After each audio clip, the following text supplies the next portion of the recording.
materi asesmen nasional. Orang suka mikir asesmen nasional itu pengganti ujian, padahal sebenarnya beda tujuannya. Asesmen nasional tujuannya bukan untuk naik ke jenjang berikutnya, tetapi untuk pemetaan mutu pendidikan. Yang di asesmen apa? Ada 3, AKM literasi numerasi, survei karakter, survei lingkungan. Yang atas ini yang ngelakuin peserta didik kelas 5, kelas 8, dan 11. Kalau survei lingkungan belajar itu semua, siswa, guru, kepala sekolah, itu yang di asesmen. Sebenarnya isinya masih banyak lagi Bapak dan Ibu, tapi tidak cukup. Gitu ya, nggak apa-apa, ini dulu yang terpenting. Nah, Bapak dan Ibu, kita masuk ke soalnya. Nah, ketika panjenengan ketemu soal seperti ini, kadang terlalu panjang, menghabiskan waktu Bapak dan Ibu. Trik pertama adalah panjenengan harus membaca pertanyaannya terlebih dahulu.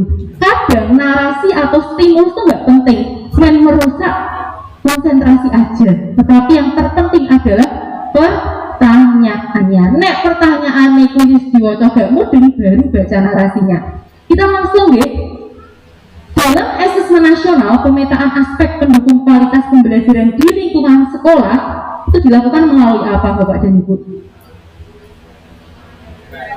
Jawabannya? Iya ya. Apa? C. Survei lingkungan belajar. Betul Bapak dan Ibu. Ya. Lanjut. Model pembelajaran. Kita mulai dari saintifik. Saintifik itu pasti 5M. 5M harus hafal apa saja? Mengamati. Terus. Nanya yang ketiga? Iya, bisa bukan mencoba dulu. Mencoba, tapi bisa juga mengumpulkan informasi. Jadi ada 2 format, ada 2 versi. Yang keempat, menalar atau mengasosiasikan. Yang terakhir adalah bukan mengkomunikasikan ya, tapi mengomunikasikan. Itu adalah saintifik. Berikutnya yang kedua, pembelajaran kooperatif atau cooperative learning. Kata kuncinya ada pembagian kelompok secara heterogen. Anak-anak bisa berpendapat. Guru menyiapkan reward. Nah, makanya ketika kita PPL bikin bintang-bintang, bikin log-log, itu namanya reward. Itu kata kunci cooperative learning. Berikutnya PBL dan PJBL. Nah, ini mirip nih. Satunya based learning, satunya project based learning. Oke, kita mulai ya. Sini PBL, sini PJBL. Bedanya apa?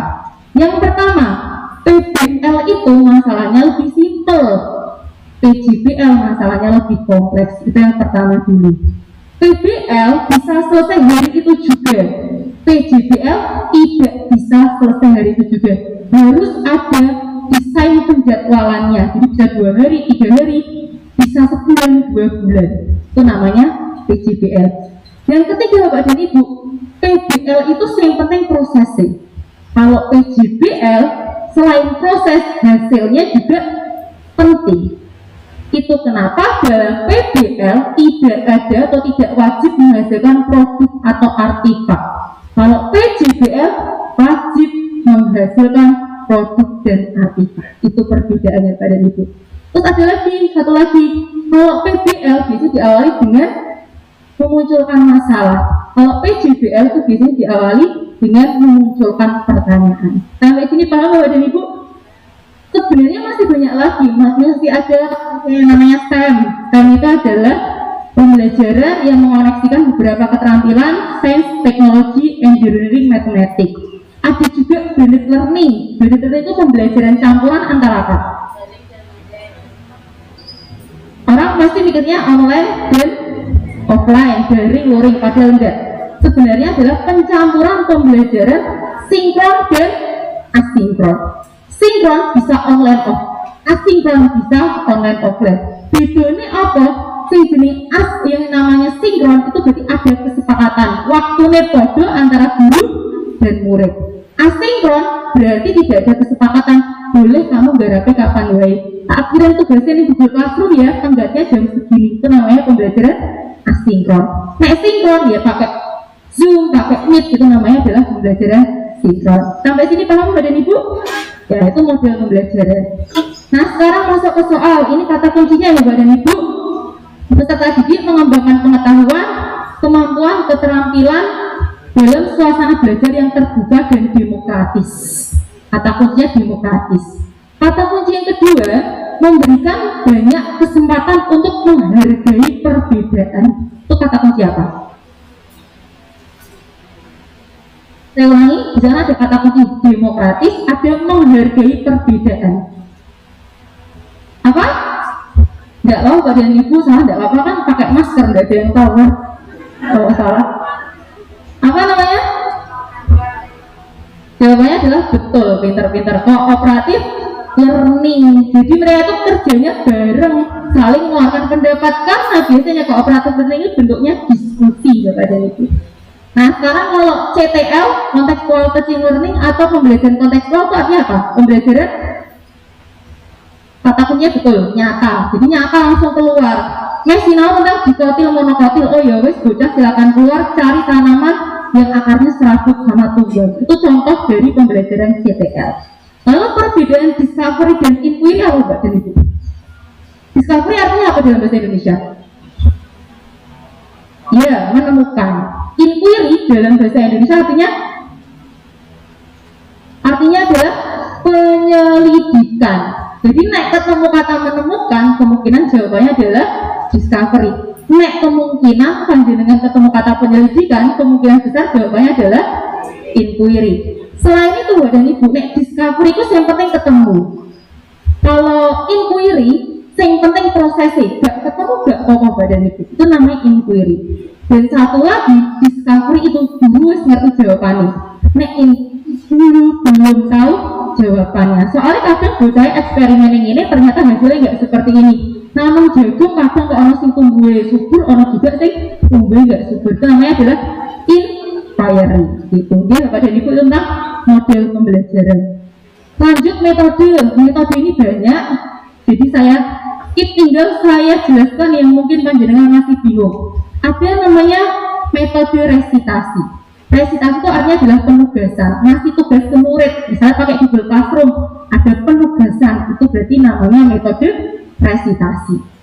Nah kemudian metode demonstrasi dan juga eksperimen. Ada orang ini sering anggapnya sama, padahal berbeda. Nah demonstrasi itu yang melakukan guru ini contohi langsung.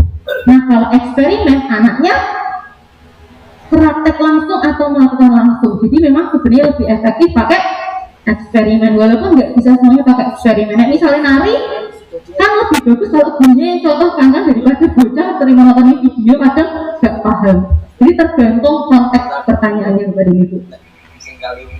Kalau ini indikatornya membuktikan tentang perubahan wujud benda. Cocoknya pakai metode apa? Iya, jawabannya adalah eksperimen. Betul Bapak dan Ibu. Lanjut kompetensi guru. Berbicara tentang guru itu pasti undang-undangnya nomor 14 tahun 2005. Wes mesti itu yang dibahas. Kode etik, kemudian tugas pokok itu ada di sana. Termasuk di sana ada 4 kompetensi yang diatur. Yang pertama kompetensi pedagogi. Pedagogi itu ngomongin soal guru itu harus tahu tentang tahap perkembangan peserta didik. Bisa mempersiapkan pembelajaran, bisa melaksanakan pembelajaran dan bisa melakukan evaluasi atau pedagogi. Yang kedua profesional, jadi dia ini ngerti materi pembelajaran secara dalam dan meluas. Nek ngerti IPA yang ngerti banget, ngerti IPS ngerti banget. Nek sing jenenge sosial, berarti dia bisa berkomunikasi dengan orang lain. Kalau pribadi, berarti dia punya personal yang bagus, bijaksana, menyenangkan, stabil. Itu namanya adalah kepribadian. Jadi apa saja Bapak dan Ibu tadi kompetensinya? Pertama, ya, kedua, ketiga, keempat. Kita langsung ke soal. Nih ya Bapak dan Ibu, berikut salah satu kompetensi pedagogi. Nah kita mulai dari yang A. Mampu bergaul secara santun, maksudnya mampu berpikir kritis, mampu berpikir kritis dan ilmiah, profesional Bapak dan Ibu ya, mampu mengembangkan kurikulum, pedagogik, mampu berkomunikasi secara lisan, menguasai materi, struktur, konsep dan pola pikir, profesional. Jadi jawaban yang betul adalah yang C. Jadi Bapak dan Ibu, ada satu tips Bapak dan Ibu ketika panjenengan mengerjakan soal seperti ini. Boleh ono jawaban yang salah sih. Salah dicoret untuk ketemu jawaban yang paling benar. Nah itu tips dari saya Bapak dan Ibu. Karena kadang kalau mencari kesalahan itu lebih mudah ya daripada mencari kebenaran gitu. Lanjut ke jenis tes, dilihat dari bentuk soal dan kemungkinan jawaban. Kalau dilihat dari bentuk soal kemungkinan jawaban itu ada dua, namanya tes essay, jadi anak-anak membuat jawabannya sendiri. Kalau objektif ada pilihannya. Nah Bapak dan Ibu, kelebihan essay biasanya kekurangannya objektif, kelebihannya objektif biasanya kekurangannya essay. Contoh Bapak dan Ibu, objektifnya misalnya pilihan ganda ya, dengan naik gawe soal objektif itu lama nggak sih? Lihat, lama apa cepat? Lama, itu kekurangannya. Essay cepat. Nyocoknya nih pilihan ganda, essay. Iya. Nah pilihan ganda bisa diserahkan kepada orang lain nggak? Bisa pencocokannya. Kalau essay nggak bisa. Kalau objektif nyonteknya gampang nggak? Gampang. Kalau essay, nah gampang ya. Bapak dan Ibu perbedaannya itu. Lanjut dilihat dari fungsi tesnya. Ada tes formatif dan sumatif. Nggak usah pakai pengertian, kita langsung ke contohnya. Formatif itu intinya adalah tes yang dilakukan ketika akhir pembelajaran. Contohnya ketika akhir PB gitu, pembelajaran, satu pembelajaran atau satu subtema atau satu tema, itu namanya adalah formatif. Intinya guru itu ngecek kemampuan anak dalam pembelajaran tersebut menguasai apa enggak. Kalau sumatif itu ada periode waktunya 3 bulan sekali atau 6 bulan sekali. 3 bulan namanya PTS, 6 bulan namanya adalah PAS. Jadi sampai sini Bapak dan Ibu paham bedanya? Ya. Tes penempatan berarti di tempat cocoknya nih IPA, IPS, bahasa. Diagnostik, dokter itu senangnya mendiagnosa karena tujuannya adalah untuk mengetahui penyakit atau masalah. Nah, guru untuk mengetahui masalah ini bocah itu orang iso guru-guru kok diceknya pakai diagnostik Bapak dan Ibu. Kemudian penilaian sikap itu ada observasi, penilaian diri, penilaian antar teman, jurnal dan catatan guru. Penilaian pengetahuan ada tes tulis, tes lisan, penugasan. Dan penilaian keterampilan ada kinerja itu namanya performance, proyek dan portofolio. Biasanya sing metu soal tentang keterampilan. Nah, portofolio gampang Bapak dan Ibu, ditumpukan atau kumpulan beberapa karya anak. Bukannya ulangan anak ya, tapi karya anak. Yang jadi masalah itu perbedaan antara kinerja dan proyek. Sama kayak tadi Bapak dan Ibu, nek kinerja itu bisa selesai hari itu juga. Nek proyek tidak bisa selesai hari itu juga. Nek kinerja yang terpenting prosesnya. Tapi kalau proyek selain proses juga harus ada bendanya Bapak dan Ibu. Sampai sini paham? Oke. Kemudian lanjut ke soal. Indikatornya menyampaikan pidato hasil karya pribadi dengan menggunakan kosakata baku dan kalimat efektif. Ini pakainya penilaian apa? Kan menyampaikan pidato nih, berarti ya kinerja. Yang didelok bukan hasil pidatonya, tetapi ketika dia menyampaikan pidatonya. Kecuali kalau menulis pidato, ya itu bisa jadi proyek. Itu nih Bapak dan Ibu. Oke, lanjut.